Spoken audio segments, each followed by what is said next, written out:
we have the evidence that women are less involved in the rural areas in terms of activities that can change attitudes. Now that we have this evidence, I think that FoodLAND can indicate better the reason. Could be lower cultural level in respect with males, less independence, no money, lower empowerment or other, and try to see how we can try to target them to improve their involvement in innovation, empowerment, and so be also in a position of really being, I would say, key actors. And when we talk about food, we are talking about women, because we know in the African context and in Ugandan context in particular, it is women who are largely involved in food production. So already that's a difference. And the fact that the land is largely owned by men, but most of the work is done by women, definitely that is a basic difference, which again sets of other differences in terms of what is supposed to be produced.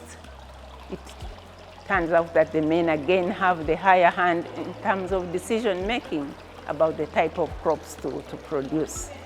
But when the crops are produced, and as I said, the actors are mainly women, when it comes to the proceeds that come from those products after the crops have been sold, then again the men have a higher hand, they are the decision makers. You find that women are relegated to making decisions on what to consume for the household, but not necessarily the incomes that come from the crops. At the very beginning, when we were working with the farmers in order to do a kind of diagnosis of the reality of the rural farmers that are participating, we already knew that probably women would come less than men to those meetings, so proactively we invited women also to participate, especially in those countries where, such as Morocco and Tunisia, where there was a tendency not to come. In Tunisia, women are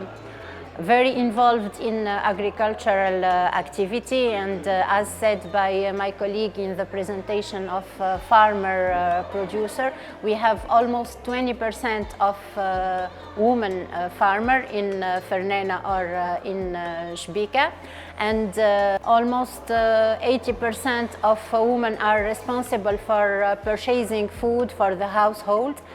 So that we think that this aspect is very important to focus on, and women in Tunisia do an excellent role either on the agricultural activity and for the food consumption.